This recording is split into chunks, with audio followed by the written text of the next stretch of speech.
Hey everybody, this is Big Benedict. This is what I presume is Sunday for Heavy Rain. The first chapter was Saturday, and I imagine this is the next day.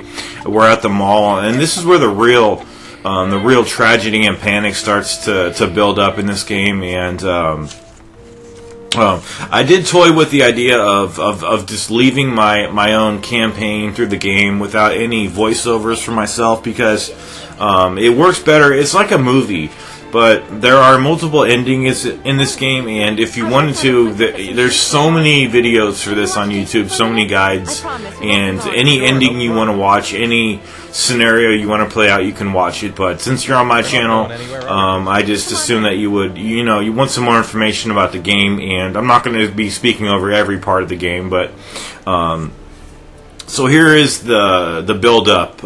It starts in pretty quick. I mean, we had a slow tutorial kind of chapter, but now his wife is looking for shoes, right? And he's left with his kid, Jason, and as you know, kids, they wander off, so now we're kind of walking around, and you kind of do walk kind of slowly in this game. You just hold the R2 button, like I mentioned before, and move the right analog stick, but it's not like you need to run fast everywhere. The goal over here is to go to the clown over here, and this really reminds me of the scene from in Millennium in the episode entitled Dead Letters. I believe that was the episode with the clown.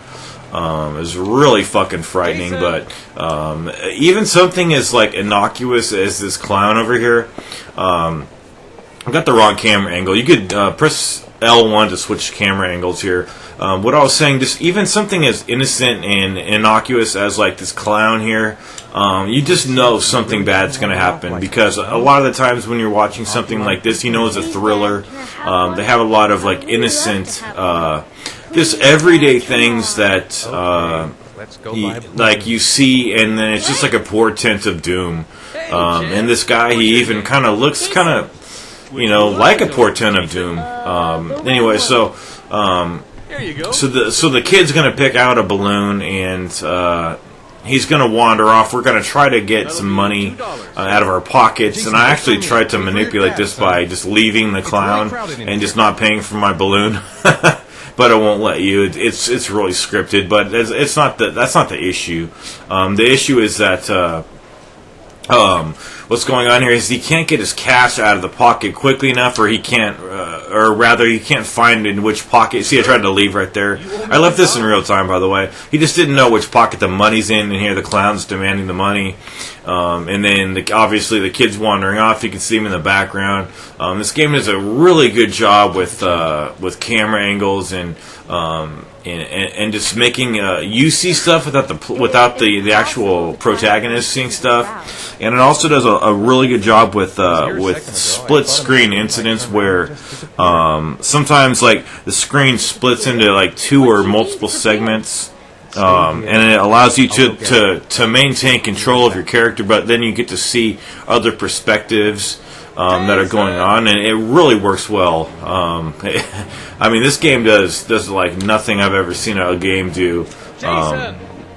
But the tone of this game, even though it starts out pretty bright, it gets like the next chapter gets dark, and then it just descends into this depression that it's got such a dark tone. It really is like the movie Seven, the movie Seven and the TV series Millennium. If you haven't ever watched that TV series, you owe it to yourself. The second and third seasons were shit, but the first season was a masterpiece. I mean, that's my favorite show ever. And this conceit right here, where I think that may be the kid, but then you have a kid with another red balloon, and it's kind of a cliche, but it still works. I mean, when you're trying to get to the kid, and there's a bunch of people in your way, it happens several times in the game where you're trying to get to a destination, and you're supposed to hurry the fuck up and get there, but there's just so many people in the way that it's the way the game is it's the way the game is wanting you to feel like you're trapped in like a sea of people and you just can't get to your goal in time. But this game has a really somber tone and really plaintive and depressing music, but it's really a contemplative storytelling experience that really, in my opinion, has no other rival in this genre here. But anyway, there's the kid right here, and spoiler alert, he's going. We're going to try to save him, and it actually looks like we do save him. But I shouldn't even say spoilers. But if you're here for the guide, I apologize. I won't do that again. Anyway, so here's like these kind of scenes here. You see, I wasn't in control of the character at that moment, but you see the multiple perspectives here. So there's the kid, and it actually looks like we save him, but it looks like also, maybe we got some fallout damage, but the kid wasn't. He was too frail to survive here. But that's the end of the chapter, and I'll see you in the next chapter. It's a really depressing chapter, but that's the way this game is.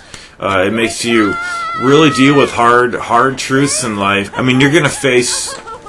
It makes you face all your demons in this game, and it throws you into situations where, as a human being, you don't want to be in these situations, and like the worst part of it, it's not that bad. It's just, well, it is bad. I shouldn't say it's not bad, because you know that these kind of situations can happen, and that, death is a part of life, and these situations, they will happen to you. Maybe not, the kid your kid's not going to get run over or anything, but like, people are going to die in your life, and you have to face the fact that, you're going to have to move on. You're going to have to accept really hard stuff that in life that, many people fold in and just cave in as a person and just deteriorate, and that's what happens to this character. But I'm not going to elaborate on that, because it's more of a spoiler than anything else. But this is one of the most mature games I have ever played.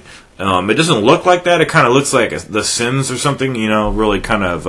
But once we get rolling in this game, it's when I say mature, there's minor nudity, and there's like one love scene, but they don't even show anything.